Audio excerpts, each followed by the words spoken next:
Olá, bom dia.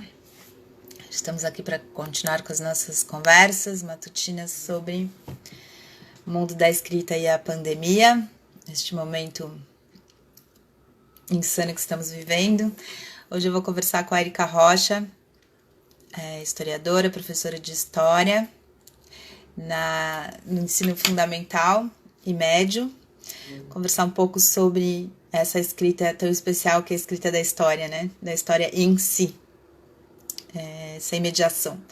E também como a partir dessa escrita se ensina a história, né? E também para essas crianças e adolescentes, né? Que eu acho que é um desafio a mais, né?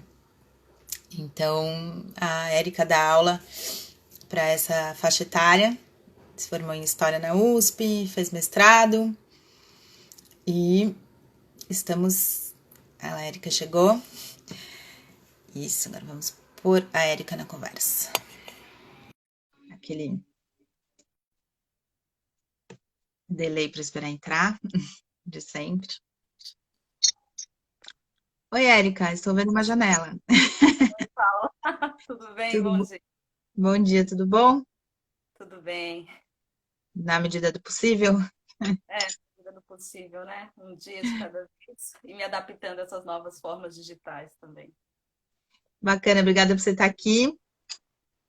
E a ideia é a gente conversar um pouco sobre essa escrita diferente, né? Que aqui a gente sempre fala sobre escrita e esse momento que a gente está vivendo, né? Acho que essa escrita é bem especial, que é a escrita da história, né? E mais especificamente esse jeito de ensinar a história, né? Para essa faixa etária aí de ensino médio e ensino fundamental com o qual você heroicamente trabalha.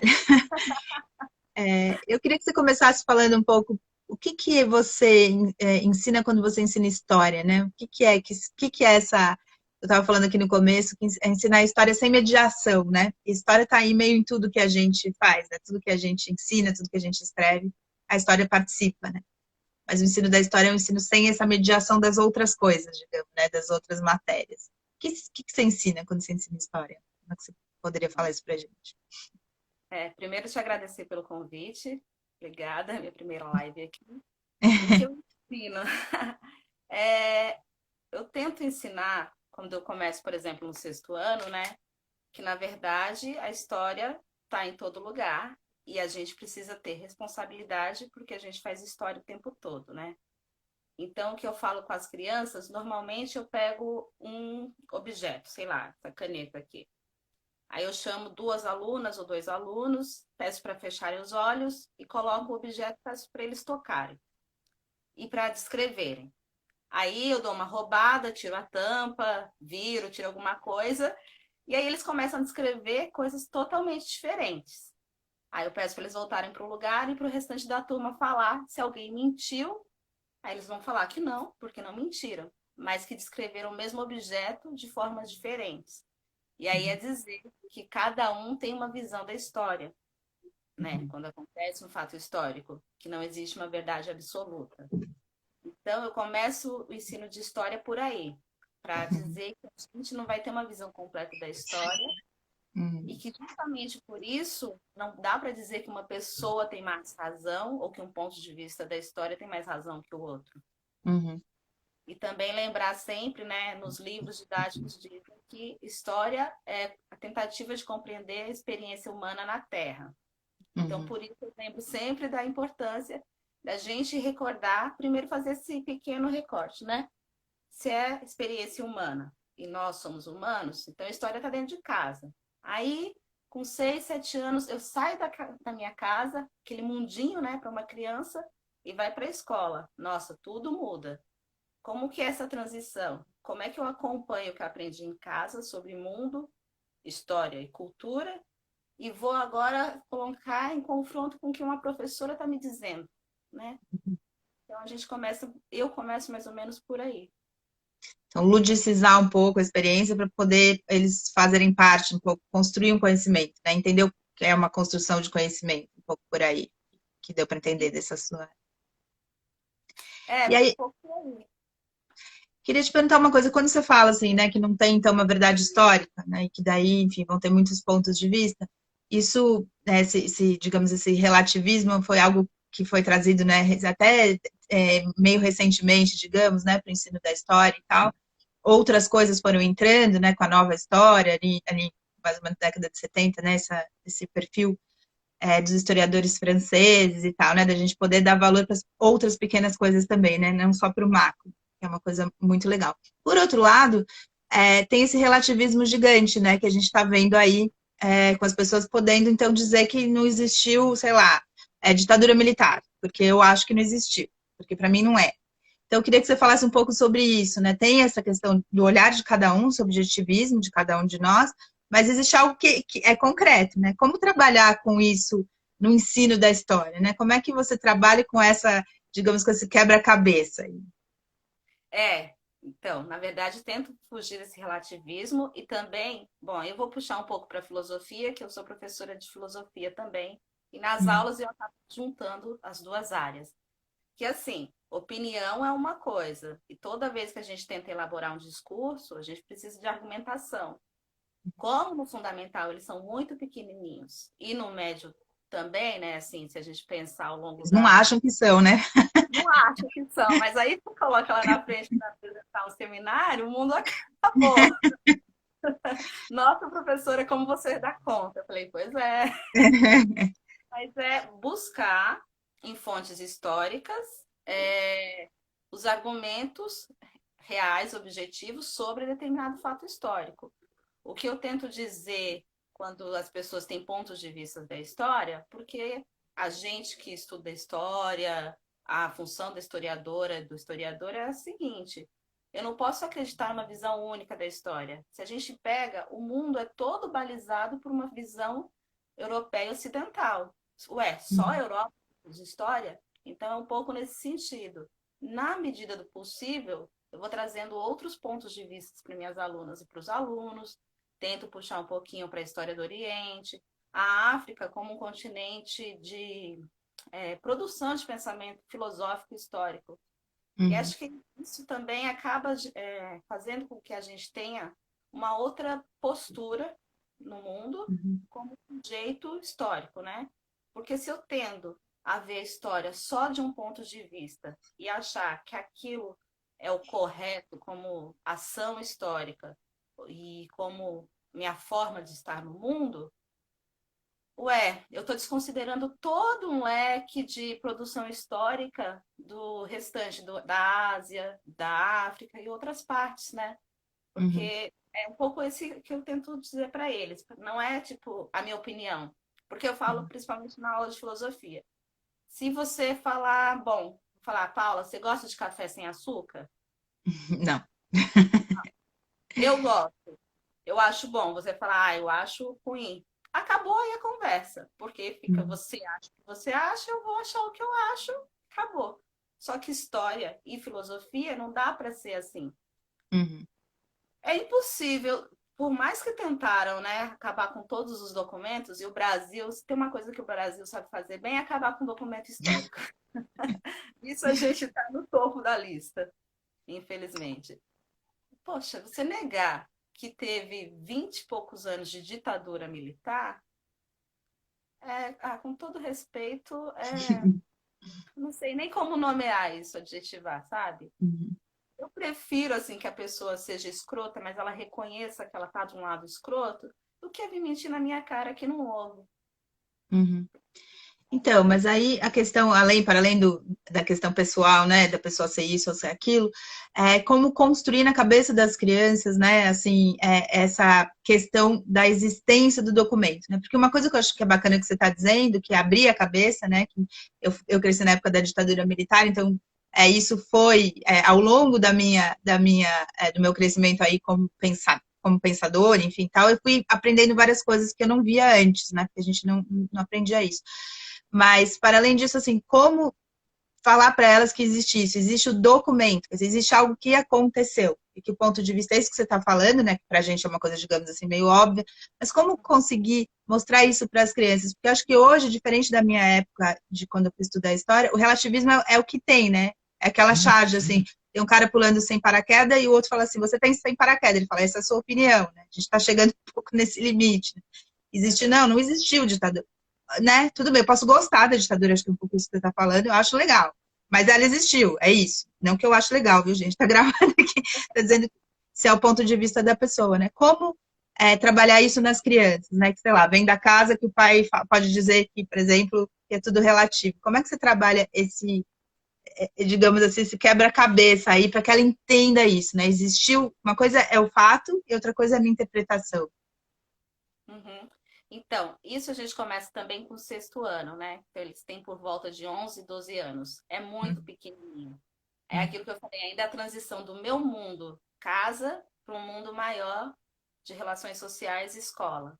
E aí, quando eu vou falar, eu falo que o historiador tem algumas ferramentas, e dentre elas, o documento histórico.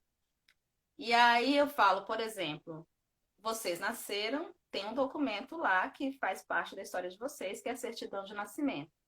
Falo, isso é importante, porque diz que vocês existem.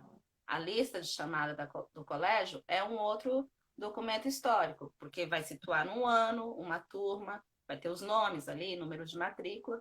Fala assim, com essas informações, a pessoa que for estudar a história do colégio tal vai conseguir dizer quem eram as pessoas envolvidas ali.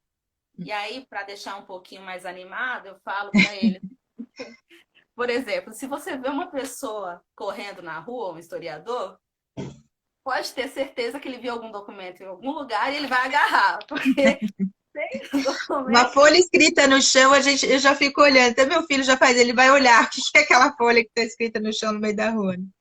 E aí a gente começa a perguntar, quem será que escreveu? Sei lá, é um bilhetinho para quem foi? São as perguntas que a gente faz quando encontra o documento, né? E Uhum. aí eu entro na aula, depois, 2 aulas depois, eu continuo a brincadeira. Eu falo, gente, o que é isso? É um documento histórico. Então eu vou dormir com ele, vou ficar com ele grudada, porque sem isso o historiador não vive, ele passa mal se não tiver um documento. E Uhum. aí, para sublinhar a importância disso para a gente, né? Uhum. É materialidade, né? Dizer, a história tem materialidade, né? Não é algo que se pensa só, né? E aí, como que hoje em dia, com tudo isso que está acontecendo, né? Como fazer as crianças e adolescentes se interessarem, entenderem um pouco a importância disso, né? Que são o papel que a gente pode jogar fora, a minha visão sobre a história é mais importante do que a própria história. Como é que se. E queria que você falasse um pouco da importância disso e de você ver nascer esse brilho no olho aí para esse assunto. Como é que é isso? Olha, quando vem esse brilho no olho, é bastante bonito e gratificante, né? Mas eu preciso dizer que para a história ele ainda é mínimo. O que eu mais escuto é, professor, história é muito chato, eu não gosto, a sua aula é legal. Por isso eu vou falar, obrigada. Mas aí a gente continua, né, fazendo o trabalho, porque acredito que uma hora ou outra alguém vai se interessar. E realmente não precisam que todos é, gostem. O que eu tento pensar, bom, são cidadãs e cidadãos, né? A gente precisa saber da história, mas é algo que está fora do nosso controle. Mas ano passado, por exemplo, tinha um aluno meu do sétimo ano, que hoje está no oitavo, e aí ele começou a me parar no corredor para além da aula, para perguntar coisas sobre a Idade Média, que era o que a gente estava vendo. Aí dei uma olhada e falei, tô vendo um colega de trabalho aí no futuro? Aí ele sorriu. Hum. E aí é isso, né? De 20 alunos, de 30 alunos, tem dois que vão gostar muito de história e outros que vão fazer porque é obrigado, assim. Uhum. Mas, para além do fato de virar um historiador e tal, né, a questão de poder entender essa importância, né, eu queria entender um pouco esse mecanismo aí, dos adolescentes, principalmente, né, porque crianças, sexto, sétimo ano, você ainda consegue, né, com essa coisa lúdica, você falou aí da caneta, acho que tem uns pontos de partida bem bacanas aí para trabalhar com eles. Mas e com o adolescente, né, que é algo que você trabalha numa escola que eles precisam da nota para passar, né? Como é que faz essa equação de fazer gostar, ao mesmo tempo ter que passar? Eles têm que aprender para poder passar. Como é que você faz esse imbróglio aí com essa matéria que é tão, né, quer dizer, exigente, tem que ler, tem que entender, não é mais aquela coisa de fazer xizinho. Como é que faz essa É. mágica? Aí o trabalho é ainda mais árduo, porque adolescente, a maioria eles já acham que não precisa, né? E aí, também aí já está mais consolidado, que história é chato, enfim. Só que o que eu tento fazer todo começo de aula, eu levo um caso real e a Uhum. gente analisa junto, ou faço uma pergunta chave. E aí depois eu vou trabalhando, dependendo do tema, com alguns seminários que eu peço para eles trazerem um caso real que eles achem que tem a ver com o tema da aula. Por exemplo, ano passado, no começo desse ano, a gente trabalhou responsabilidade e angústia. E foi um tanto em filosofia, mas a gente pegou casos históricos como a ascensão do nazismo e outros assim, para analisar, né? Uhum. E aí eles começam a perceber que a história está muito mais próxima, né, da realidade do que eles no museu, porque para eles história é só no museu. E Uhum. aí tem que entender, começa a conversar um pouco mais e falar como é, né, que fatos do passado interferem no nosso presente. Daí vem mais uma vez a importância da história. E Uhum. aí ainda mais, apesar do momento ser bastante difícil, eu acho que é um momento que vem trazer muito isso para a Uhum. gente. A gente está vendo aí a história tentando se repetir de forma trágica, não Com é nem farsa. cômica, né? Em vários aspectos, e que se a gente não tomar na mão isso, as coisas podem ser muito pior. Então, um pouquinho os adolescentes é mais por aí. Aí o que eu faço, principalmente no segundo e terceiro ano do ensino médio? Eu pego a lista e começo a falar, perguntar para eles qual profissão querem seguir. E dentro dessa profissão, como é que a história pode ajudar, para além do história, para além do vestibular, né? Nesse período Uhum. eles estão no vestibular. Tem uma aluna minha que quer trabalhar no, eu não lembro direito, mas é biópsia e no necrotério, né? E Nossa, uau, aí, foi o que eu falei para ela, falei, todo respeito, mas que coisa forte. uau. É. E aí a gente começa a falar sobre biologia, história da biologia. Então, é um pouco também, eu explico Puxar para eles. deles, né? Uhum. Puxar deles também, né? Isso, puxar deles e também explicar que assim, a gente estuda história, a gente estuda matemática, a gente estuda química, assim, separadamente para ficar mais fácil, mas que nenhuma disciplina deve ter um peso maior que a outra. Uhum. Todas são importantes, né? Por mais que é isso, não vou seguir como profissão na vida. Mas um médico que não entende de geografia e história é muito diferente de um médico que entende de geografia e história, porque vai ter Uhum. um outro olhar para o paciente. Se você Uhum. entende as condições geográficas e históricas de determinado lugar, você não dá para cuidar, para atender da mesma forma, medicar da mesma forma. Não é só o exame ali biológico, né? Tudo Uhum. bem, da área da medicina. Mas quando eu vou em consultas, é perceptível essa diferença. Um médico que Uhum. tem um olhar histórico, social e filosófico da vida, de um médico que só vai colocar o negócio aqui, ouvir meu coração e me passar o mesmo remédio que passaria, sei lá, para alguma pessoa que tem uma história de vida totalmente diferente da minha. Uhum. Contextualizar, né? Mais assim. Eu queria que você falasse um pouco da sua história, né? Da sua história também, da sua trajetória, que é muito bacana, né? Assim, você veio lá do Grajaú, né? É isso? Que é Isso. Zona Sul, assim, extremo da Zona Sul aqui de São Paulo. Como é que foi descobrir essa matéria? Como é que foi ir procurar essa faculdade? Você teve que se mudar para o CRUSP, né? Que a gente talvez que é o lugar onde a USP dá para os alunos morarem, que tem várias matérias que estão surgindo aí nesse momento da complexidade que tem no CRUSP também, né, dos problemas estruturais grandes. Queria que você falasse um pouquinho da sua trajetória, como é que você chegou até a gostar tanto de história para ir fazer e também virar professora, né? Acho que é uma história muito bacana. Bom, vamos lá. Eu vou lendo para você, vai respondendo que eu vou introduzindo. É só historiador e jornalista que para ler isso aqui, sabia? Tá bom. As outras pessoas vão indo nele. Jornalista e você historiador, o que é que estão falando aqui?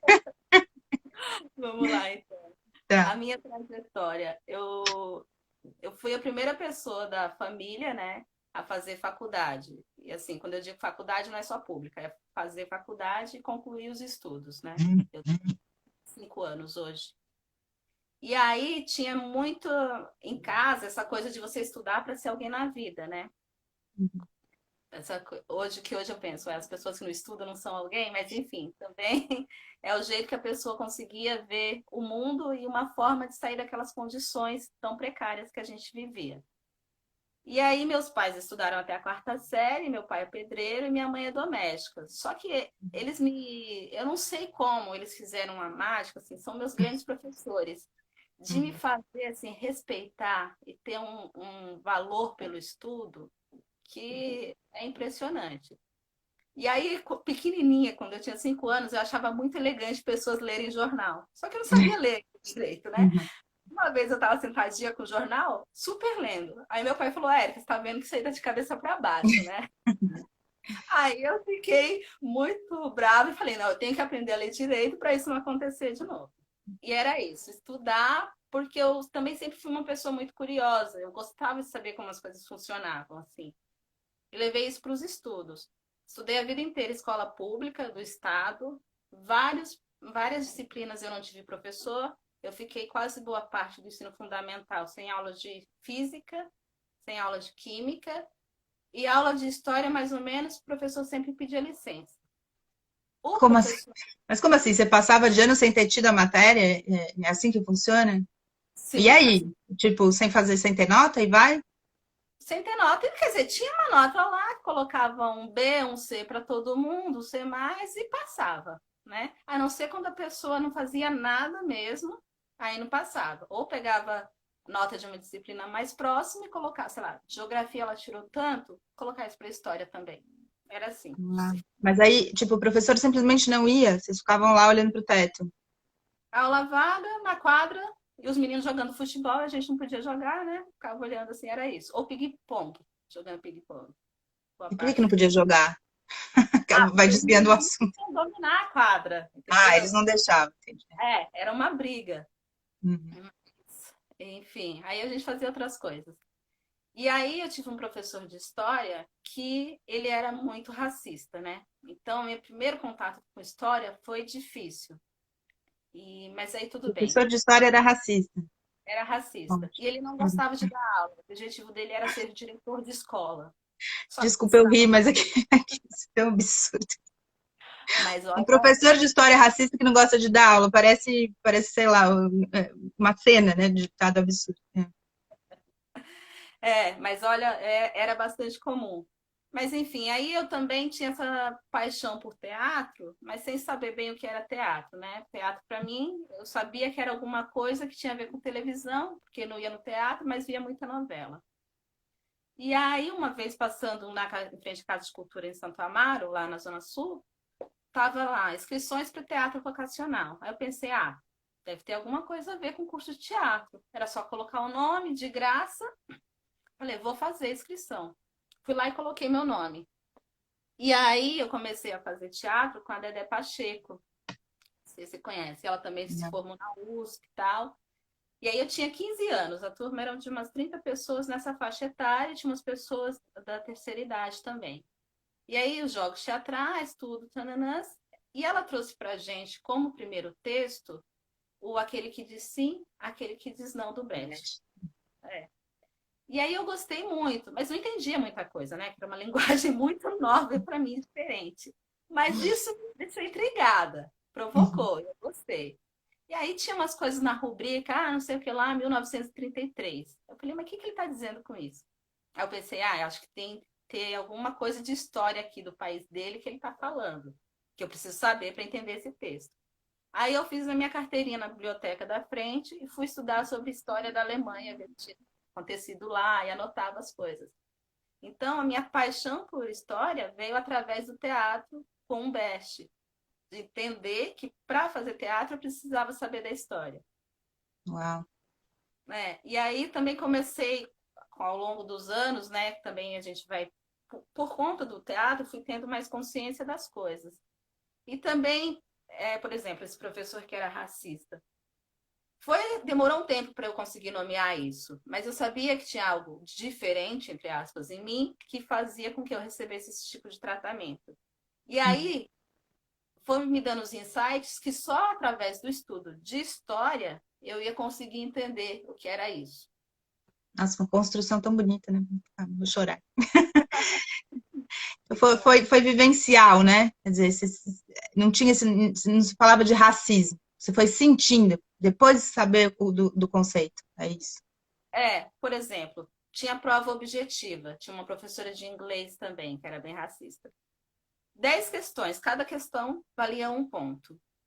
Eu acertava o mesmo número de questões que uma colega e eu sempre tirava nota mais baixa. Ela não tinha paciência para tirar as minhas dúvidas. E aí eu comecei a perceber que pessoas parecidas comigo, pessoas negras, recebiam o mesmo tipo de tratamento. Aí eu pensei, uai, tem alguma coisa aí com a gente que não é sobre conhecimento. Porque se a gente acerta o mesmo número de questão, por que a minha nota é mais baixa? Só que aí também o vocabulário vai vindo depois. Porque como a gente não tinha aula de história de verdade, como é que eu ia saber o que era racismo também, né? Uhum. Então não dava para nomear porque faltava a palavra. E aí segui estudando, fazendo teatro, larguei porque precisava trabalhar e comecei a fazer cursinho em 2009, né? Não, Fui fiz trabalhar 2000. com o quê, Érica? Eu fui trabalhar, deixa eu ver, meu primeiro emprego formal eu era atendente numa copiadora. Uhum. Depois eu fui segurança da Bienal em 2006. Segurança, a Érica tem o meu tamanho, 1,5 m. Eu era meio. Eu só não podia ficar na porta, mas eu era segurança das obras.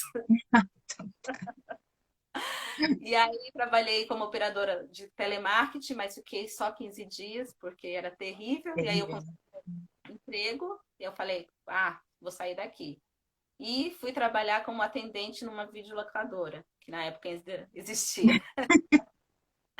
E aí foi muito legal também, porque eu comecei a assistir muito filme diferente, né? Chamados filmes cult, que tem muita coisa de história. E aí, em 2009, eu voltei a fazer cursinho, porque eu tinha feito em 2004 e 2005, e não passei nem na primeira fase do vestibular. Mas, como meu pai diz, eu sou uma pessoa muito teimosa, eu falei, vou fazer de novo. Aí, em 2009, eu voltei a estudar. Estudei pra caramba, e aí eu tinha um professor, o Marcão, que é de Osasco, aqui perto de casa agora. Ele é um grande professor de história. Você via o tesão na pessoa em ensinar, que até isso, até gente que era da Biológicas ficava na aula para ver aquele cara Mas falando. você foi fazer biológicas? Não, é porque era uma turma misturada. Então tinha Ai, alunos da Biológicas e estavam na aula. Mas teve um momento que eu estava assim com muita raiva da Humanas, que eu falei, esse negócio não vai dar certo, eu vou fazer oceanografia. uau. Aí eu olhei pra minha cara assim e falei assim, pra quê? Você vai começar e vai largar, porque não tem nada a ver com você. Eu falei, não, uma hora essa coisa de história vai. E aí é isso, eu vi o Marcão dando aula, eu falei, poxa, quando eu crescer, eu quero ser igual esse cara aí, quero dar aula, sabe? E é isso. Aí em 2009 eu passei no vestibular, em 2010 comecei a fazer a graduação de História, né? E aquele mundo novo, você vai na Xerox, pega todos os textos que você acha que vai ler tudo aquilo. Não vai ler, não vai dar conta. Vai ler. E aí comecei a estudar História, só que no começo da graduação eu já tinha mudado um pouco de perspectiva profissional.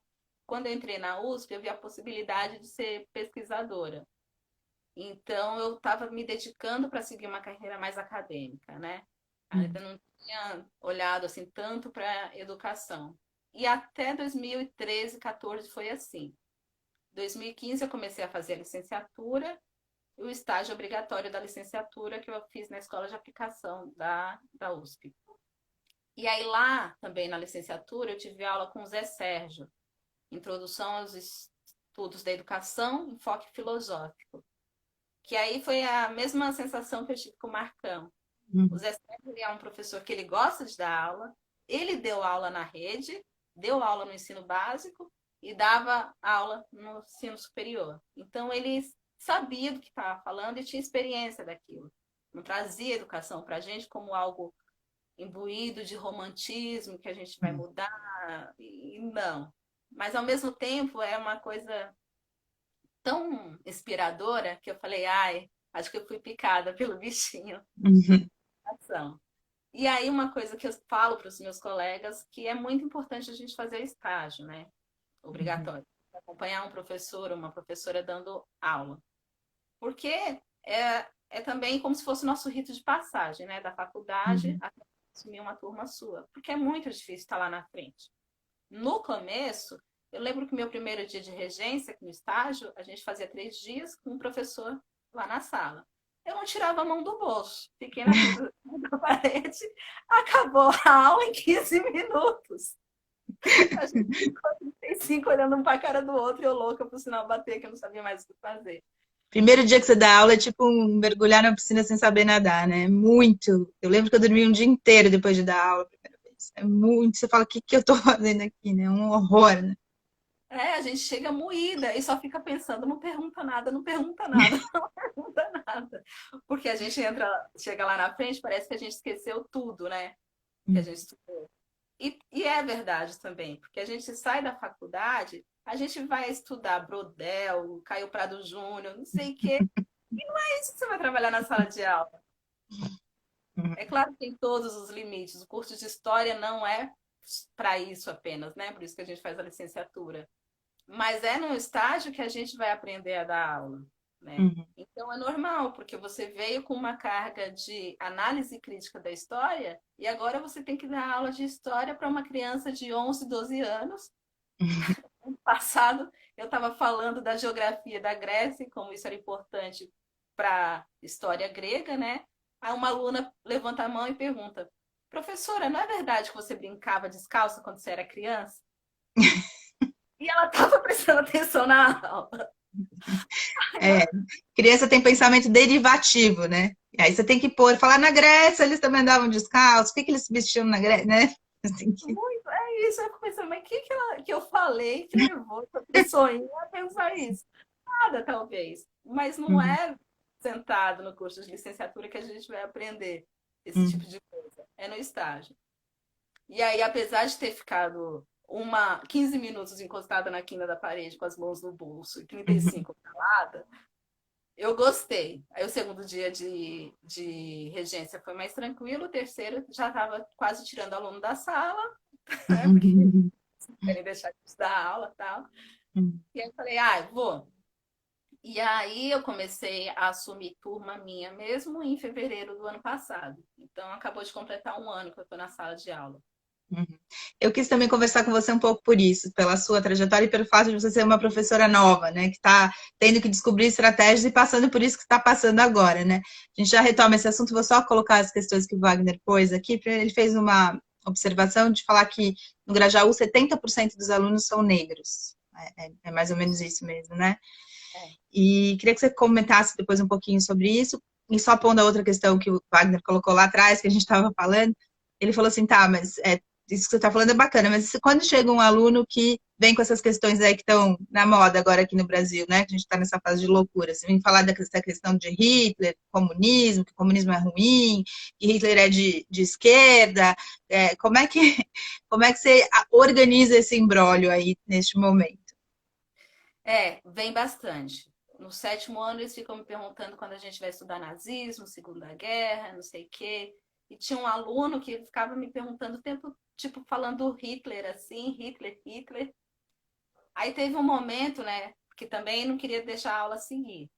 E ele é negro também. Aí eu olhei para ele e falei: se Hitler estivesse aqui agora, primeiro eu ia ser assassinada e depois você.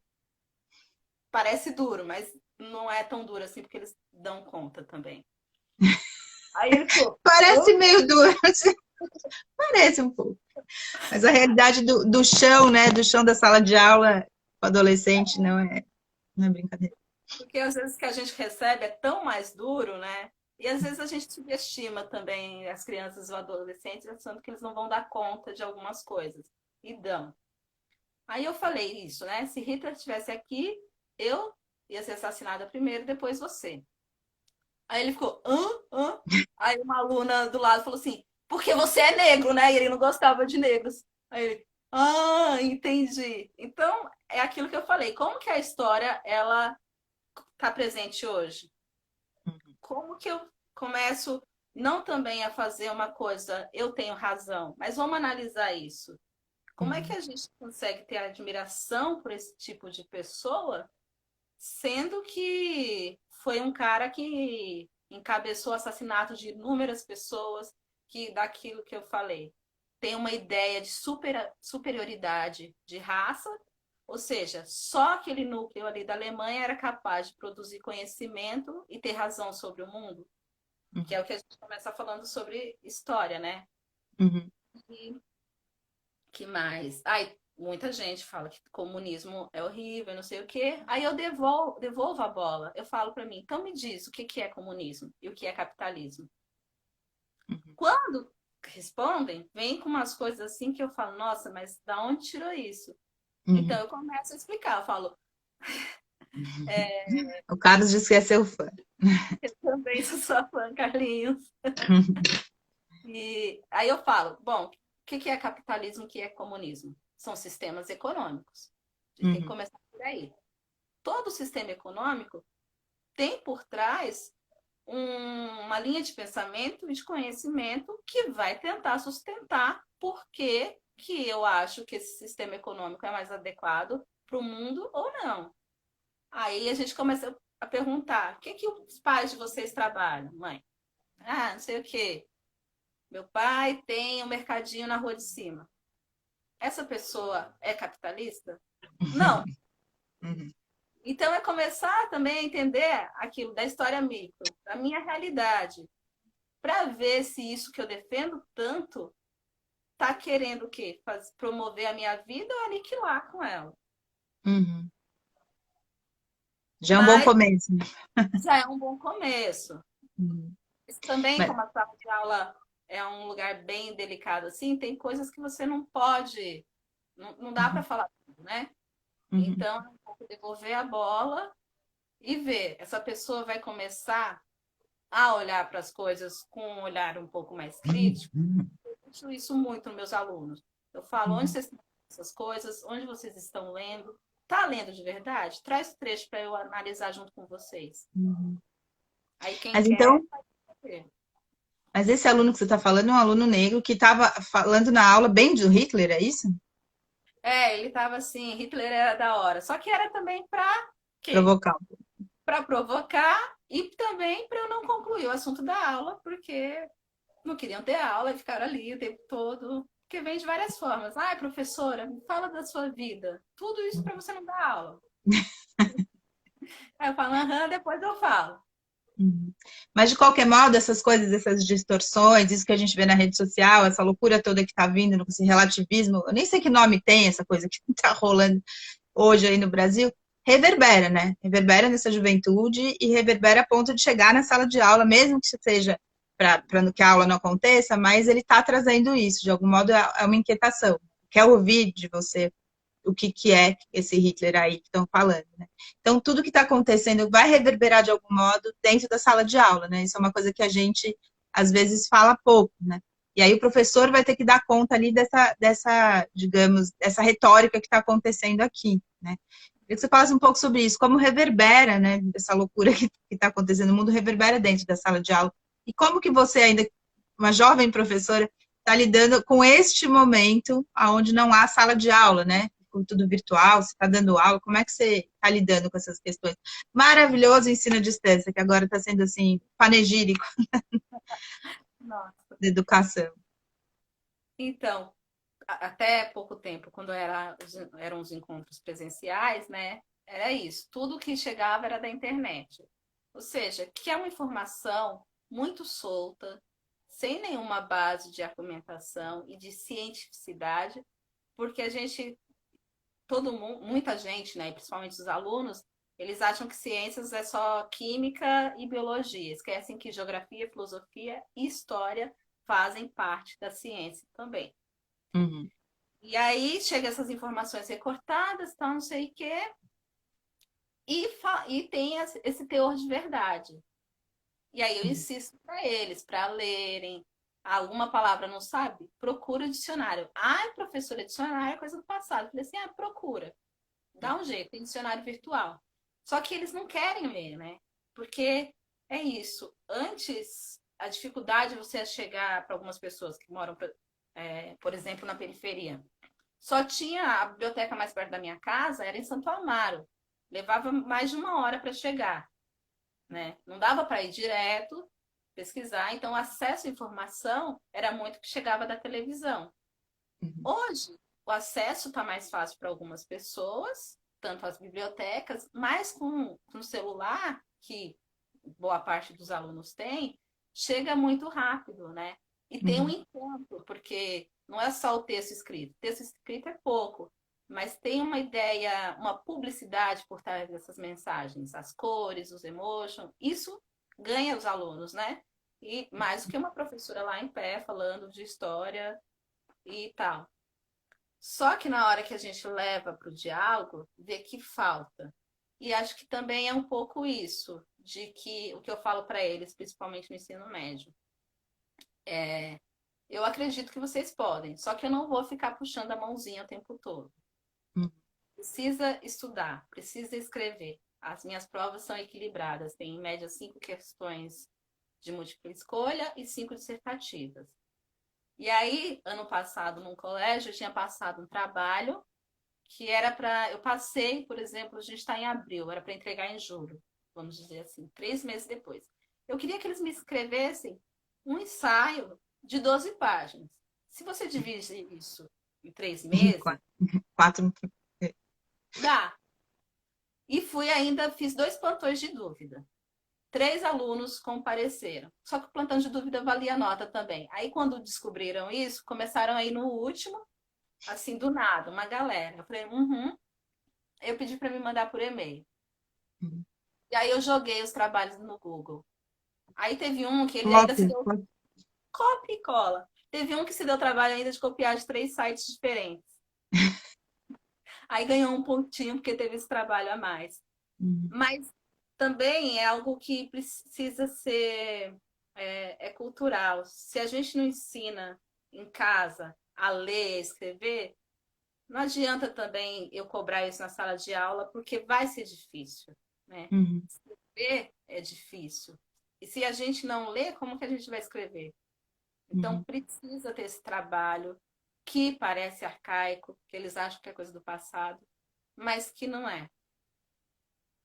Então, Tem uma tem. dose de ingenuidade, né? Assim, achar que você não vai ver, né? É até bonita essa ingenuidade, né? De um adolescente copiar, achar que você não vai ter o mesmo, você não vai poder fazer a mesma coisa que ele. E aí você faz o quê, por exemplo, né? Porque, enfim, aí dá para ver uma ingenuidade, né? Dá para ver essa dificuldade. Como é que uma professora humanista assim lida com um negócio desse, que uma outra poderia dar um zero e tal? Como é que você faz? Difícil, né? Então, às vezes eu tiro uma onda, eu falo assim, foi bom que aí eu conheci tal site de história que eu não conhecia, que não sei o Uhum. que eu falo para eles.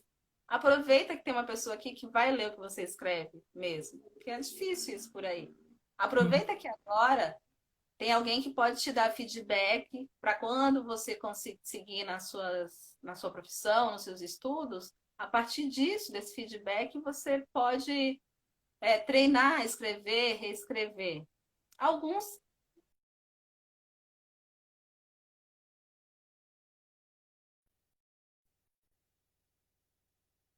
romântico, quando está saindo da faculdade, né? Uhum. E a gente vai semeando. Uhum. Algumas pessoas vão se interessar, outras não.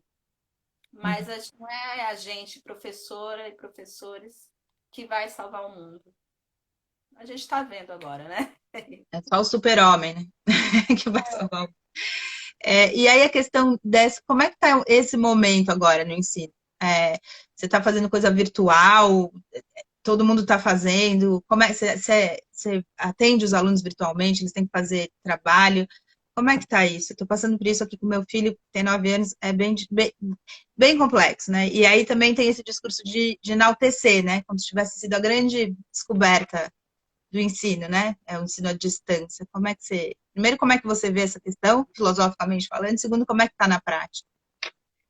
Bom, é uma questão que é muito difícil, né? Eu zelo muito pelo encontro presencial, principalmente na educação básica, porque é muita coisa. A gente prepara uma aula e ela sai totalmente daquilo que a gente tinha pensado. E pode ser muito mais interessante do que eu fiquei pensando em casa sozinha, quando eu estou Uhum. ali com as alunas e meus alunos. E, e aí, outra coisa que, enfim, nem todo mundo tem acesso a celular, computador e internet hoje em dia. Uhum. Então, aí a gente mais uma vez historiciza e fala quem vai ter acesso ao conhecimento, né? É Uhum. quase algo parecido com a Idade Média. Só quem tinha poder tinha acesso à leitura, aos estudos, né? Uhum. Hoje, só quem tem essas ferramentas que custam dinheiro vai conseguir ter acesso ao estudo. E mesmo assim, né? No momento de pandemia, como a gente cobrar a mesma concentração e a mesma disposição para estudar, para preparar a aula, Está sendo que falando de acesso aqui à internet, deu uma parada. Retoma um pouquinho aí, que você estava falando como cobrar a mesma disposição e a mesma, o mesmo foco, né? a gente, assim, nesse momento de pandemia, a gente não está dando aula virtual porque a gente escolheu, achou que assim ia ser melhor. Foi uma situação concreta que nos fez é, escolher por isso, porque também não tinha muita opção. E aí, Sem como que escolha. a gente, né, sem escolha, como que a gente exige o mesmo grau de envolvimento e de concentração para acompanhar uma aula, sendo que você fica com essa pressão de que aí eu não posso sair, será que tem vírus pela casa, na rua, esse tipo de coisa. Então, a atenção está dividida, né? Uhum. E aí, para preparar isso, ainda mais aulas de história, não dá para eu pegar um grande tema, como eu tinha em aula 40, 50 minutos, né? Para falar de, sei lá, o conhecimento na Idade Média. Às vezes, numa aula, dá para finalizar.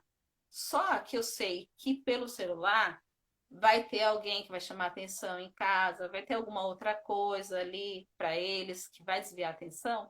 Não dá para a gente dar uma aula de 40 minutos. Sim. Então, às Tá vezes, dando um uma tema. travadinha. Oi? Deu uma travadinha, mas voltou.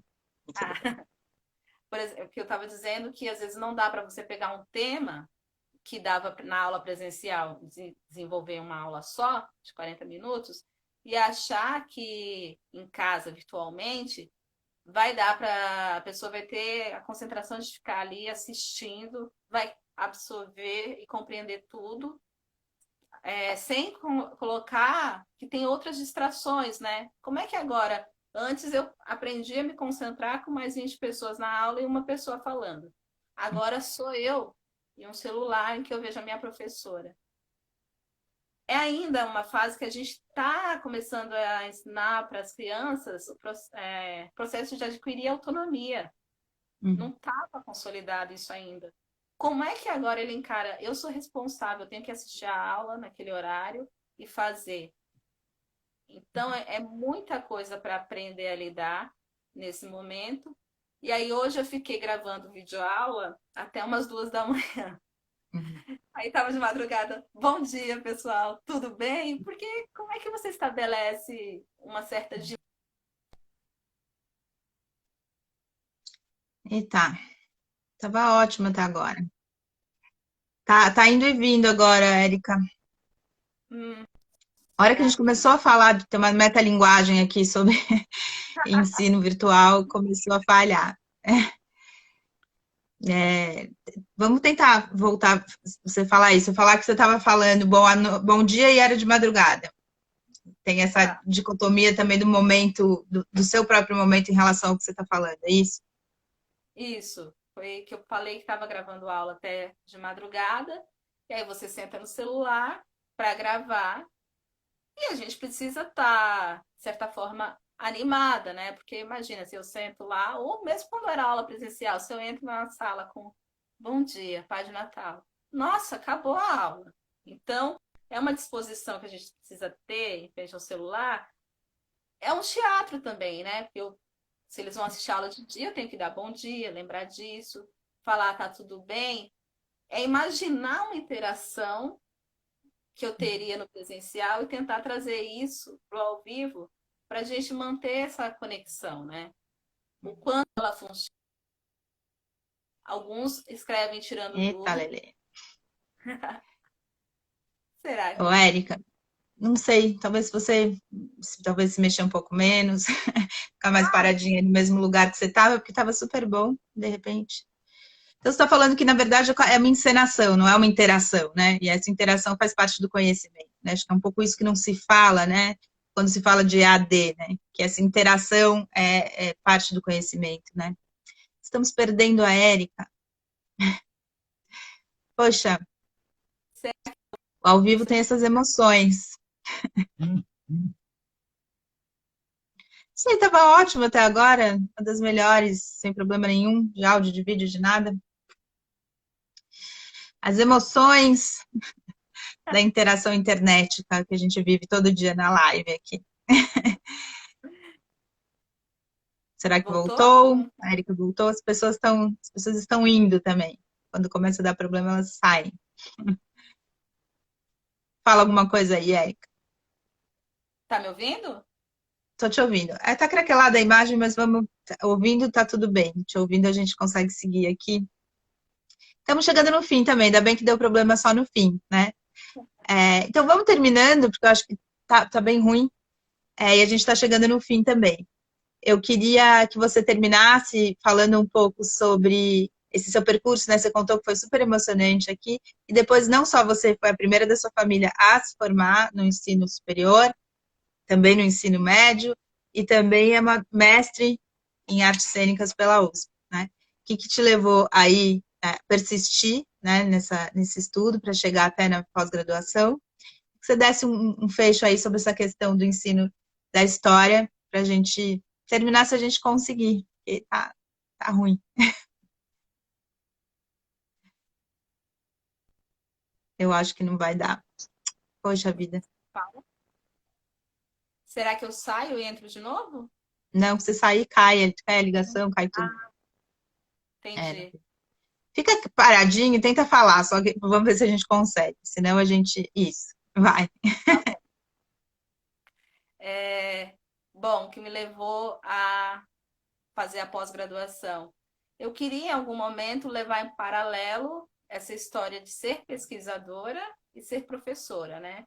E pesquisadora no Brasil, a gente precisa fazer a pós-graduação.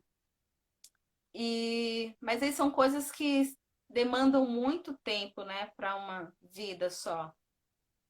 E aí também, como no meio do caminho, eu acho que eu me encontrei mais como professora do ensino básico, eu resolvi, pelo menos até então, parar por ali no mestrado e me dedicar para isso, para quem sabe depois seguir, voltar para a pesquisa.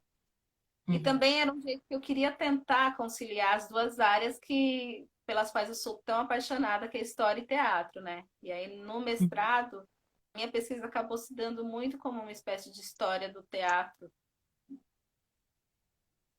E aí acho que esse objetivo. Ah, gente. Não? Tá caindo mesmo, não tem jeito. A gente vai terminando, porque não tá rolando. Você fala, fala, para.